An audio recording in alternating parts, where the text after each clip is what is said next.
मी सुनेत्रा अजित पवार गांभीर्यपूर्वक प्रतिज्ञा। सुनेत्रा पवार के महाराष्ट्र के डिप्टी सीएम के पद ग्रहण करने के साथ साथ महाराष्ट्र की राजनीति में एक तरफ जहां काफी चर्चा का विषय है, तो वहीं दूसरी तरफ एक बड़ा सवाल छोड़ गया। आखिर एनसीपी यस के शरद पवार के साथ जो विलय होने की खबर सामने आ रही थी, क्या एनसीपी अभी भी दो खेमे में बटी रहेगी? और सवाल इसलिए भी है क्योंकि सुनेत्रा पवार के डिप्टी सीएम के शपथ ग्रहण समारोह में शरद पवार और सुप्रिया सुले दोनों नेता शामिल नहीं हुए।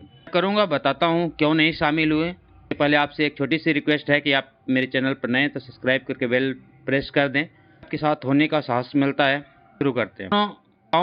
दोनों नेताओं की गैर मौजूदगी साफ संकेत दे रही है कि भले ही सुनेत्रा पवार डिप्टी सीएम बन गई, लेकिन पवार फैमिली में अब भी कुछ ठीक नहीं चल रहा है। पवार की विमान दुर्घटना में जैसे ही जान गई जब मौत हुई तो सका कि शायद एनसीपी के गुट का अगुवाई कौन करेगा। अब विलय हो सकता है, दोनों गुट साथ हो सकते हैं।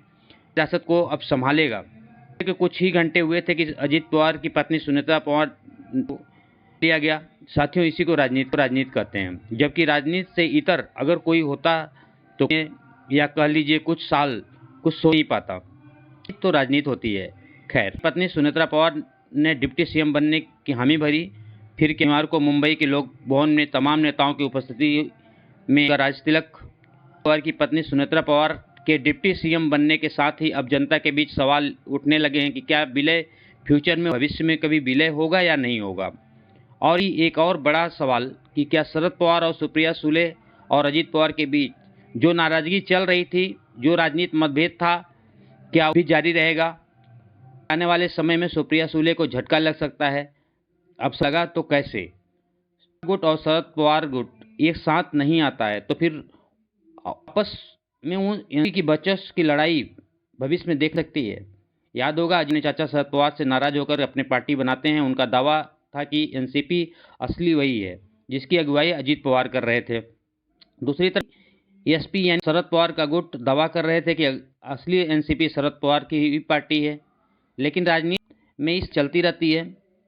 एक भी अजित पवार की जिंदगी तो छीन ली और इसके बाद यह उठने लगा कि महाराष्ट्र की राजनीति में एनसीपी का भविष्य क्या है।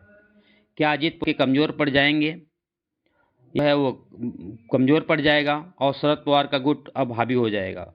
लेकिन इसी बीच जब सुनेत्रा पवार की नम आंखों में आंसू सुप्रिया सुले आई और अपने बहन होने का फर्ज निभाया, तो शरद पवार के पहुंचने पर सभी लोगों को लगा कि इतने दिनों से पवार जो अलग था अब वो एक हो गया है। लेकिन बताया न कि इसी को कहते हैं राजनीति। जब सुनेत्रा पवार डिप्टी सीएम के शपथ समय सुप्रिया सुले और शरद पवार नहीं आए तो फिर एक बार चर्चा शुरू हुई। क्या पवार परिवार में सब ठीक? क्या पुराना मतभेद? आपको बताता हूं। जब शरद पवार से प्रश्न किया गया लेकिन इसके पीछे की से डिप्टी सीएम शपथ ग्रहण समारोह में शामिल होंगे, क्या आपको बुलाया गया, मिला है इसके लिए? तो उन्होंने कहा कि मुझे इस बारे में कोई जानकारी है ही नहीं।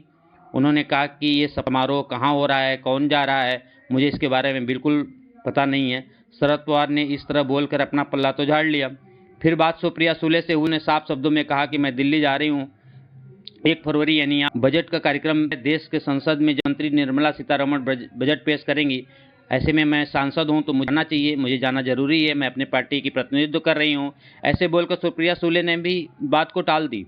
लेकिन इन सब के बीच एक सवाल यह है कि क्या पवार परिवार आगे की राजनीति भविष्य क्या है?